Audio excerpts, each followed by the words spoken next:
Hi, this is Greg. I'm here for my one-man protest video. It's been a while. I'm in Silicon Valley, and I'm at the Apple headquarters in Cupertino. There it is, the mighty Apple. And I brought my little sign here. It's been a while, it's been maybe 3 weeks that since I've done my last protest video. I believe it was on Twitter. But this is Stop Silencing Conservatives, which is what I typically do since I'm originally from Silicon Valley. I've been here my whole life, and I'm a conservative. And this is who I want to talk to today about. Okay, and some other things that conservatives appreciate. So I'm at the Apple campus on 1 Infinite Loop. This is the headquarters. This is where it all happens on Apple. This protest video is going to be a little longer than my other. I spent much more time researching this since my previous videos. I only had some casual data, but as I drew up my notes for Apple, I discovered quite a bit that I think that conservatives would be interested in hearing about, and also the general public. There's a lot of complexity in big tech in terms of censorship, and I'm trying to kind of unravel it all and then connect the dots for you in a simple way. But as with all things, nothing is totally simple, and I apologize if this video is a little longer than I wanted it to be, but I think it's worth your time. So sit back, it's Sunday morning, get out your cup of coffee, turn on some quiet classical music and listen to what I have found about Apple. The first thing I wanted to say, though, is that when I was about 17 years old, one morning my father woke me up out of bed, and he basically, this is in 1977, he told me to get dressed, that he's going to take me somewhere. And it was really unusual because I'm not used to my father waking me up so early. I'm 17 years old, for God's sakes. I just got over a night of partying, probably. So I got in the car grudgingly, and he drove us out to San Francisco.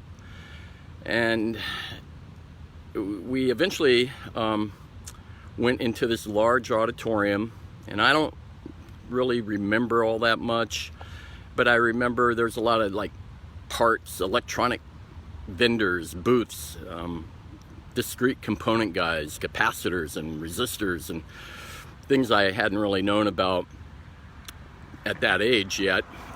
But the silicon industry was starting to boom. The Intels and the National Semiconductors and the AMDs were becoming very famous at that time. But the trade show was pretty boring. And what that trade show ended up to be, it was the first West Coast Computer Fair. And the West Coast Computer Fair, later going defunct, of course, but it was known as the place where Apple essentially launched the Apple II. So the public got its first real view of the early PC. I'm not sure if Apple I ever made it to market. If it did, it just had minimal success. But the Apple II was the thing, and this is 77. So, this is the birth period of the personal computer in Silicon Valley. So as we walked around the auditorium, my father noted a few things. He worked for Lockheed at the time, and I only realized later that what he was trying to do was get me interested in the computer industry, because I had a year before I was going to go to college. So he was kind of steering me into the direction of high tech. So we came upon finally this booth that there was a lot of buzz around it. I didn't really know what was happening, but it turned out to be the Apple booth, and there was a lot of interest, obviously. This is early PCs. I think Osborne might have had one way back, okay? So any Apple employee listening to this, this is the birth of your company, essentially.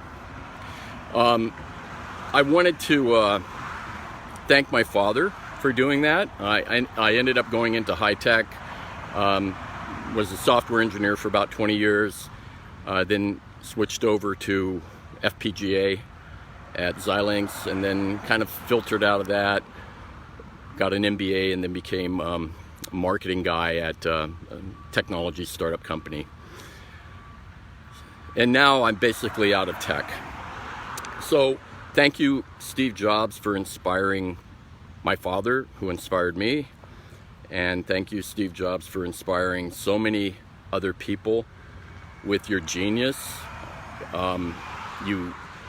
You just are an amazing person, and I think you obviously are going down in the lore of Silicon Valley high-tech titans and people who contributed to making Silicon Valley what it is today. And I love Silicon Valley.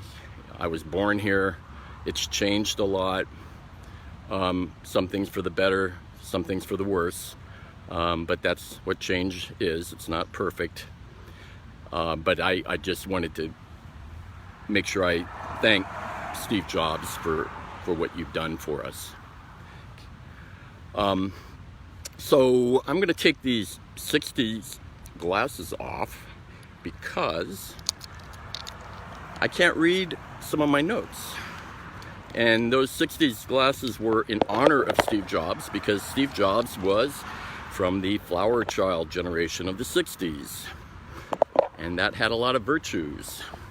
And it's sort of why Apple is involved in social issues and cultural issues.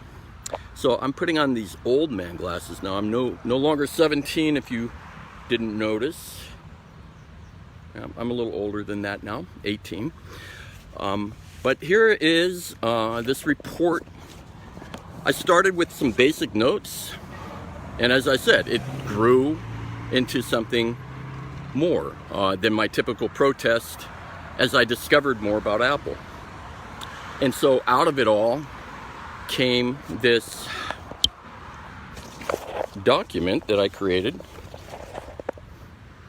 and it's a report, and it's called Conservative Perspective on Apple, Threats to Conservative Speech on Apple Platforms, and it's subtitled The Deflowering of Apple Incorporated in the Tim Cook Era. So that's kind of interesting. And so where's this report going? Well, I'm offering it to a few media people if they're interested in maybe condensing it into an op-ed of some sort.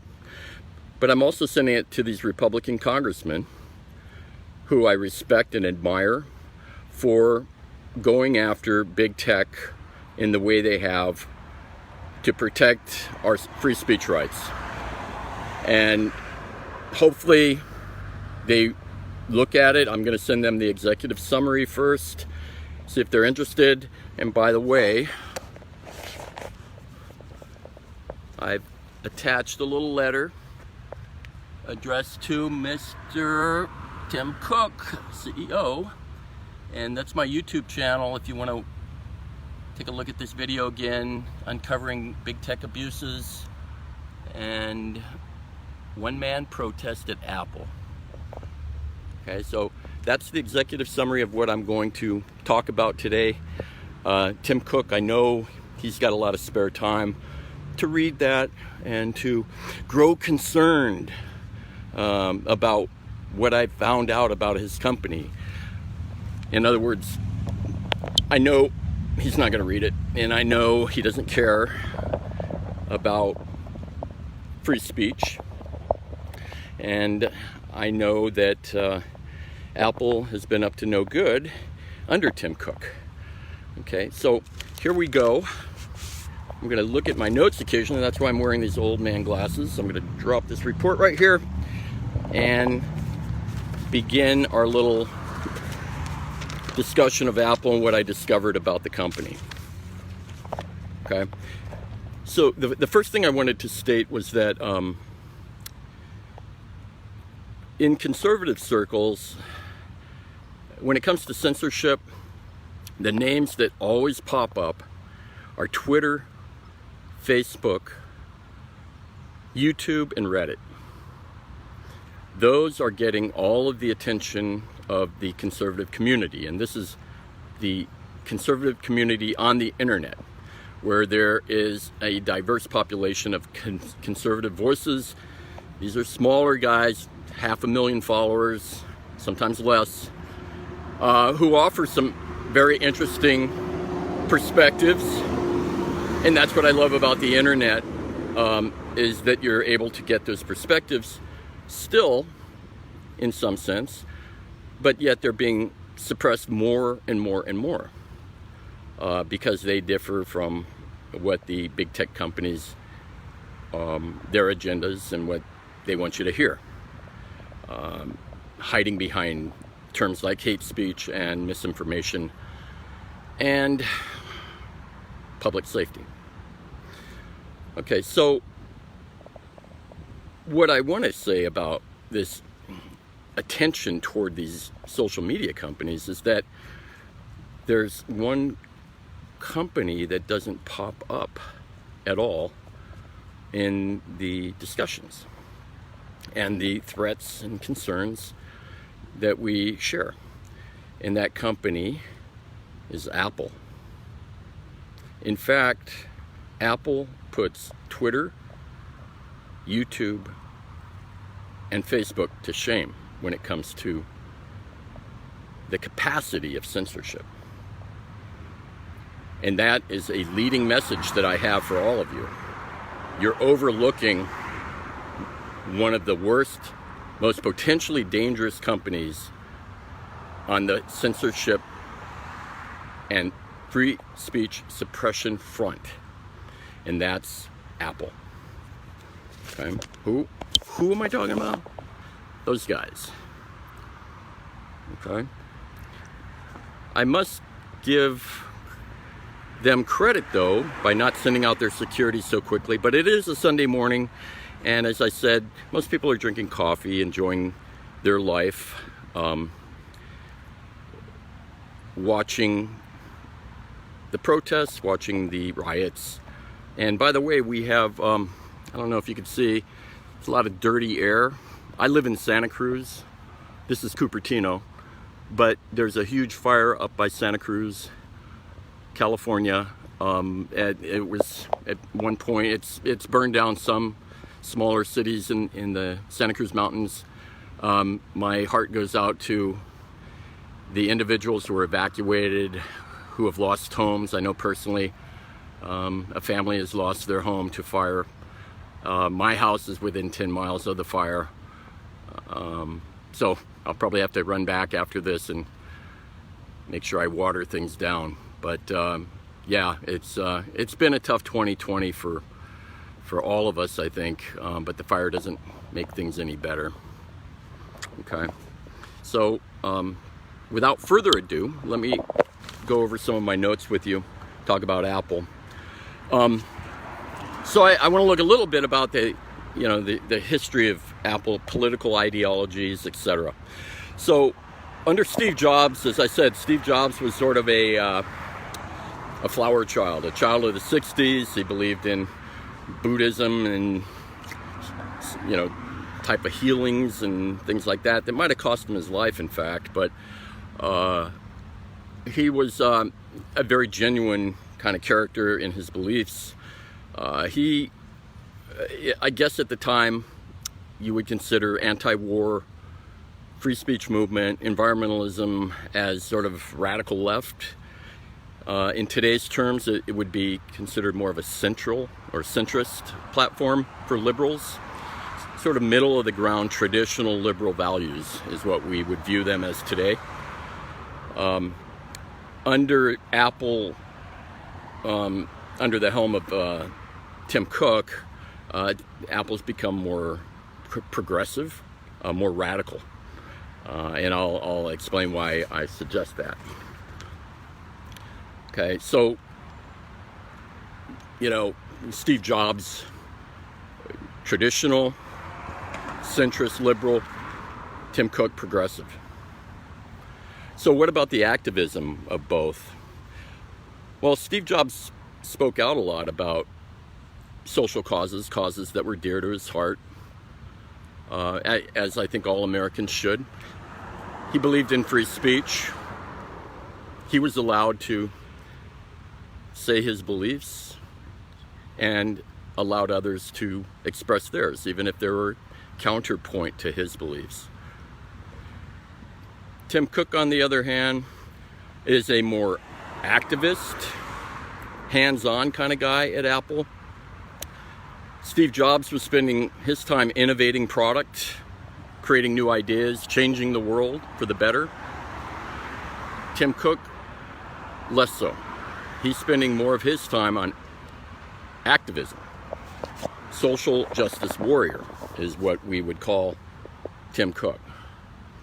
Okay, while Jobs produced a line of products that changed the world, Tim Cook basically comes out with derivative products that change almost nothing other than getting more refinement in what maybe a camera can do on an iPhone.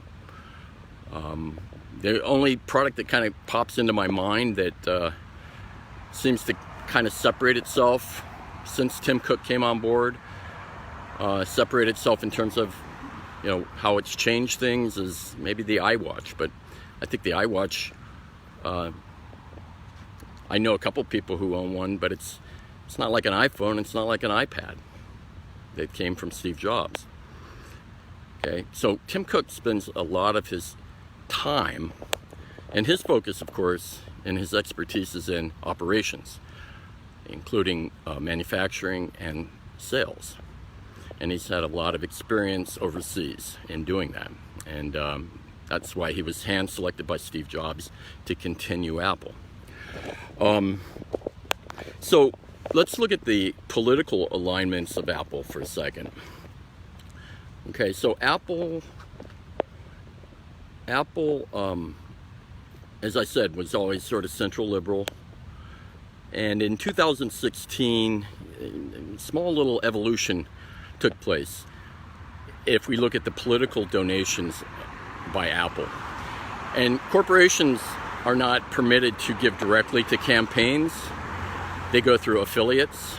So my report I generated, 32-page report, goes summarizes those affiliate donations.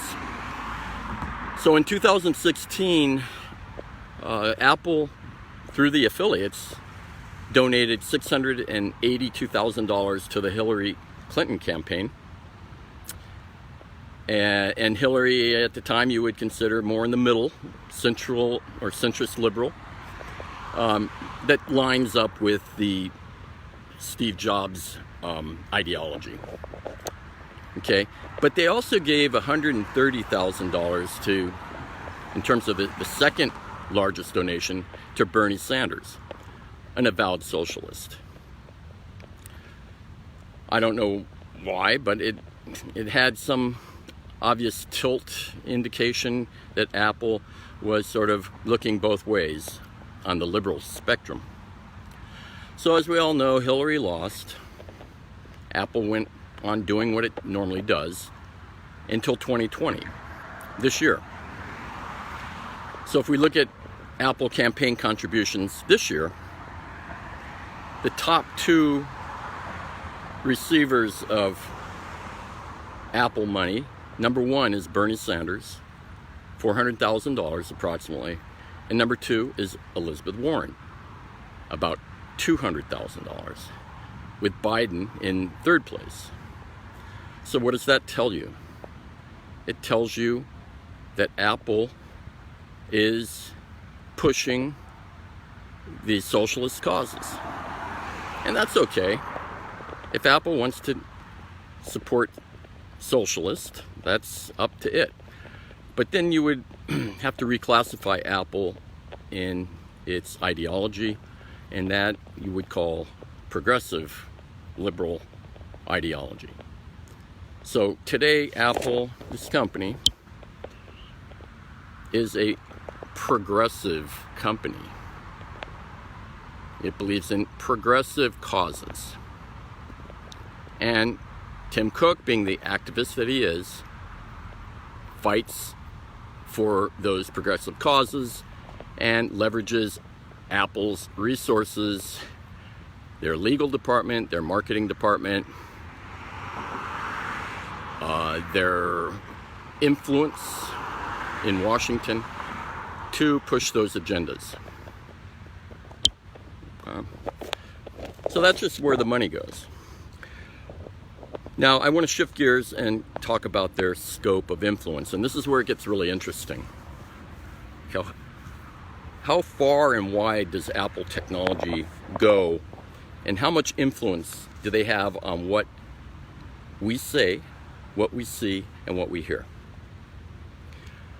Okay, so I gather in the report a lot of market data about the industry itself, and what I found is that about 52% of all devices, all digital devices that connect to the internet, are mobile. And then the other two categories are desktop/laptop and then tablet. And as we know, desktop, laptop, most owners of those also have cell phones, smartphones. And so it's essentially the same group of people who are using cell phones who own desktop and laptops. Okay, try not to get too complicated. Okay, so just think 52% of all the digital devices out there connecting to the internet are smartphones in the world. Okay, so now let's look at what operating systems are found on those devices. Well, between Apple and Google, of all those devices out there in the world, 98% of those devices are using either Google Android or Apple iOS. 98%. So for all intents and purposes, let's just call it 100%. So every device out there, every smartphone, has either Google Android or Apple iOS. So how many devices is that? Well, let's look at that. So we'll cut back of these devices. They have a bunch of Androids out there, a bunch of iOS. So what's the distribution worldwide between those? Well, for all those phones out there, Android is on 75% of all those phones, and iOS is on 25%. So perhaps Google is the big dominator in that market. It's on. It doesn't matter what the phone is. It could be on Samsung, Motorola, Nokia, Huawei, all these different phone manufacturers. The commonality between the phones is the OS. 75% of them are on Android. 25% strictly on iPhone only are iOS. Okay. That translates for Android into, these numbers change, but about 2.7 billion phones in the world are on Android. And about 900 to 1 billion of those phones, those iPhones, are on iOS. Okay, that's about 3.7, let's call it 4 even. 4 billion phones, smartphones, connected to the internet, running either Android or iOS. But let's take a look more closely at the US market. So the US market, I know this could get dull just staring at my face. I'm going to just walk around a little bit. The US market distribution is different. In the US market, of all the smartphones, Apple is on, the iOS platform is on about 59 to 60% of all American smartphones. 60.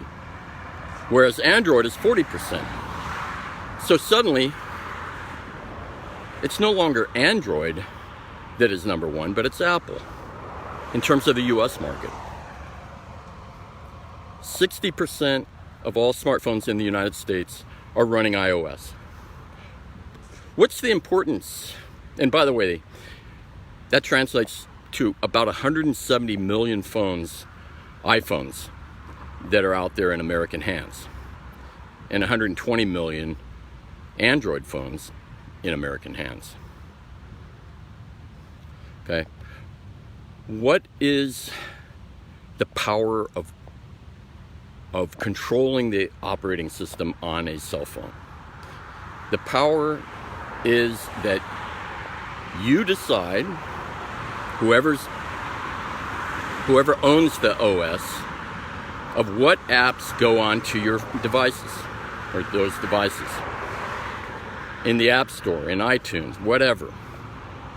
So whoever controls the OS controls what goes onto those phones, the content, what's allowed, what are the rules of that content, and they can dictate that policy. So this duopoly of Google and Apple essentially set the policies for what goes onto their devices for 100% of the smartphones in the world. The duopoly of Google and Apple. And Apple sets the policy of what goes on to 170 million phones, which represents about 2/3 of all of the phones, smartphones in the United States. They set the policy and the rules for what goes on to those phones.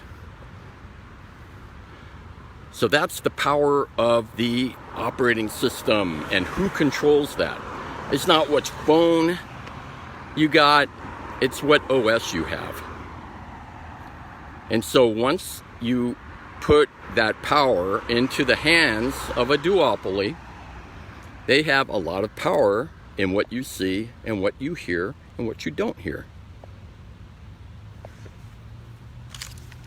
I hope I'm making that point, because it becomes a little dangerous, I think, when these companies, these duopolies, decide that they want to also become activists, to take political sides. And therein lies the problem. So why target Apple? Well, I believe that Apple is the number one threat, number one, in the United States that is the threat to our free speech. Whether it's conservative, Democrat, any free speech. It's not Twitter, it's not Facebook, it's not YouTube. In fact, Apple can silence all of them tomorrow by removing their apps from all iPhones, all 170 million iPhones. These are optimized for iPhone screens, these apps. Sure, you can go to Safari or Mozilla and load up Facebook, but it's not optimized. People will quit using it, essentially. So, Apple is pretty powerful. And on top of that, Apple also is in the app business. AppleProtest, iTunes, Apple News. So there's 2 layers of censorship that Apple can leverage if it wants to. The first layer is at the iOS level. They can simply deny, deplatform, or harass and delay conservative application developers from ever getting their product onto the iPhone, if they so choose, if they disagree with the purpose of the app, the intention of the app, the way the app's implemented. They can just completely deny it, or deny it from ever seeing life. Or if it's already on the iPhone, they can deplatform it. Maybe they found something back in 20 years ago that was allowed, some vestige of some conversation that seemed to go against LGBTQ, environmentalism, debunking, the global warming theory. They could deplatform it. And another form of censorship is strictly harassing and denying. There are some app developers, conservatives, who have submitted for Apple downloading of their app, and they've had to work through a system that's taken them 15, 16 months to get their app on. I'm already running out of power, I don't know why. Okay, so in the second level of censorship would be the app development, AppleProtest, Apple News. So they can basically project Apple's cultural values through this means, and then deny any criticism of those views by suppressing speech. Okay, I want to get into quickly Apple's business model. And I call it a dichotomous business model. And dichotomous business model, there are two sides to that. One, Q2Q growth, and two is social causes. There are two things that Apple needs to do in their business model: push for social justice and Q2Q growth. It's dichotomous because they conflict with one another. How? Well, under Steve Jobs, they didn't conflict. Why? Because Jobs was an innovator. He created new products, new incredible products that were always keeping that demand pipeline running smoothly.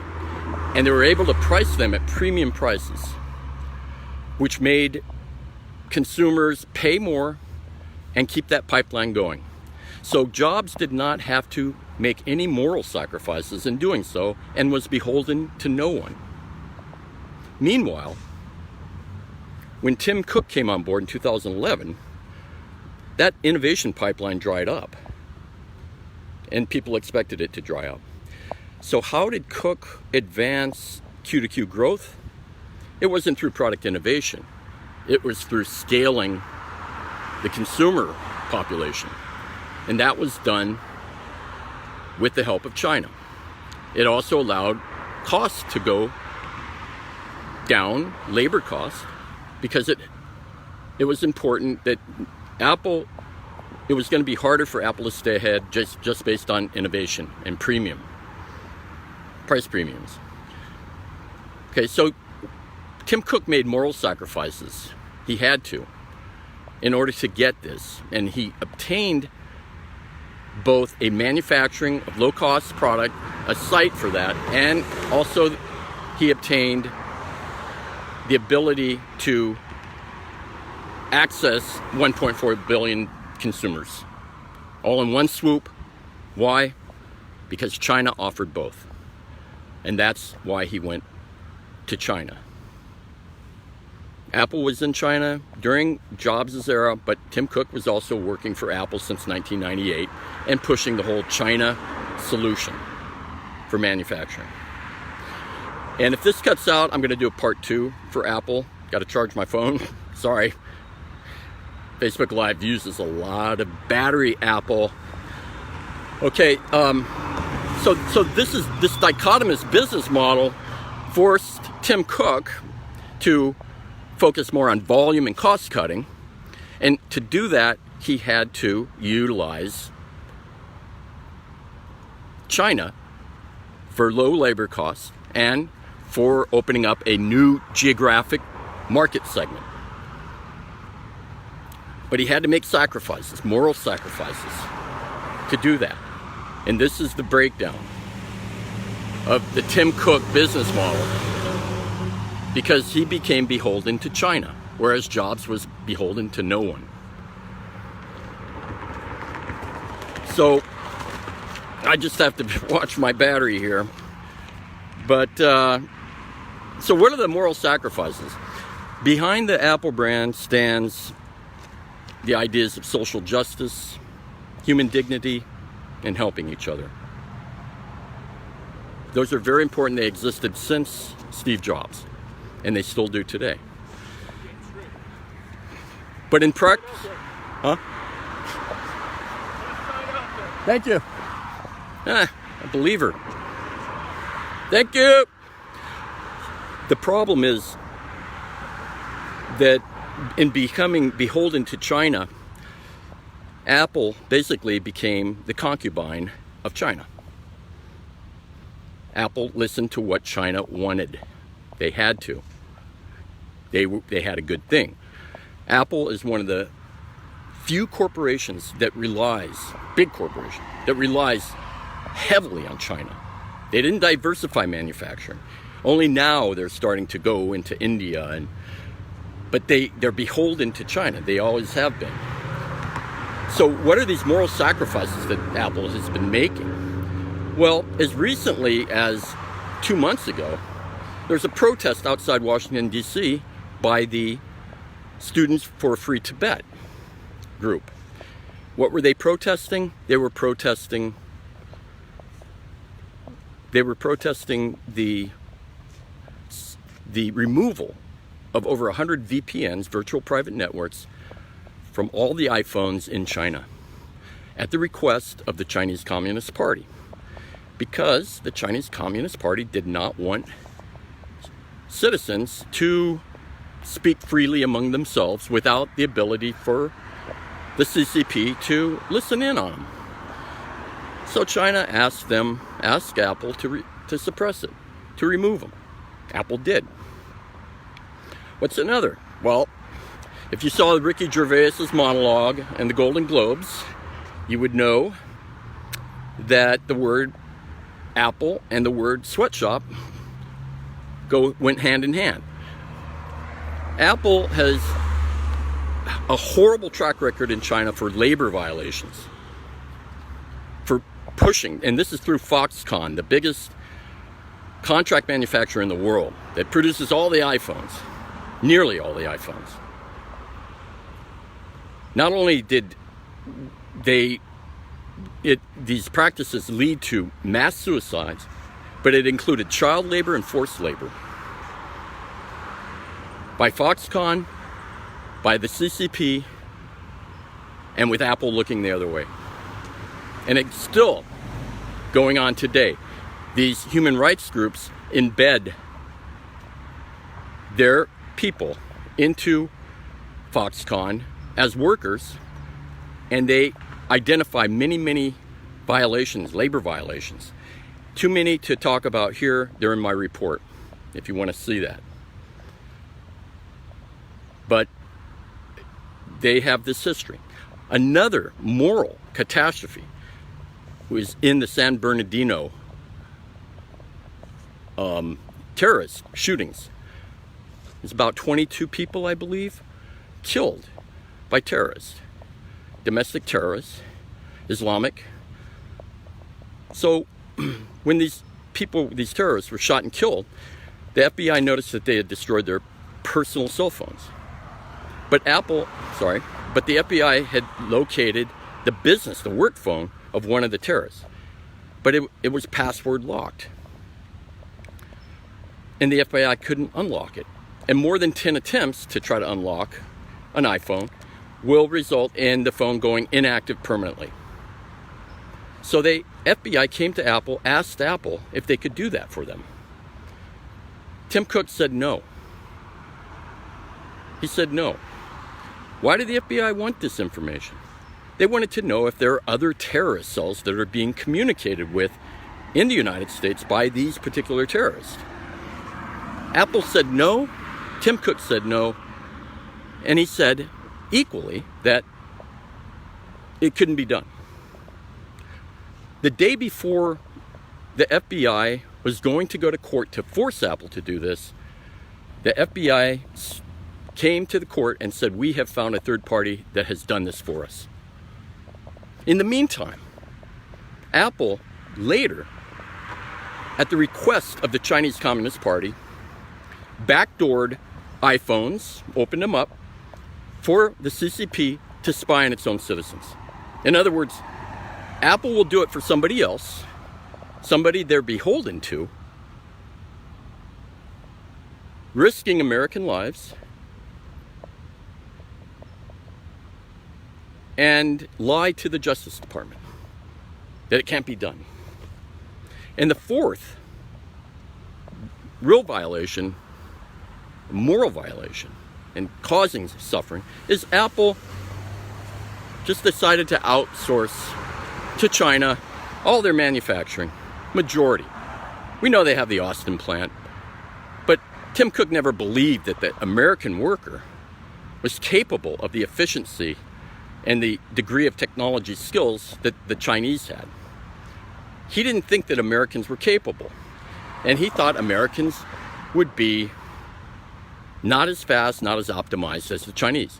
Well, the Chinese were optimized because they violated every single human right, human dignity, that led to suicides at the Foxconn factory just to push out these iPhones. Is that what we want? Do we want iPhones that cheap, that fast? To cause people to get up on high buildings in Shenzhen, where the major Foxconn factory is, 350,000 people, I believe, workers, get up on their roof and jump off. So Apple, in its virtuous brand logo, we stand behind human dignity, human rights, and helping each other. They only do that when it is advantageous to its dichotomous business model. They only do that. So it's a select group that receives these benefits from Apple because it's advantageous for Apple to do that. So the bleeding hearts inside Apple today, those bleeding hearts are causing real blood and real pain and real suffering on the streets of China. And if you are a Chinese worker from mainland China who came to Apple to find a job and to become rich beyond your dreams, and you have family in China, then maybe you should pause and maybe you should think about the company you're working for. Okay, so I have 10% left on my battery. I don't know why my battery went out, so I'm gonna have to do a version 2. I'm gonna do it in Santa Cruz, let you see some of the smoke, but I'm gonna go back there. Thanks for listening. Remember, stop silencing conservatives. These guys are the #1 concern for conservatives and for free speech in the United States today. Not Apple, not Twitter, nobody else. Not Twitter, not Facebook, not YouTube, even though YouTube's owned by Google.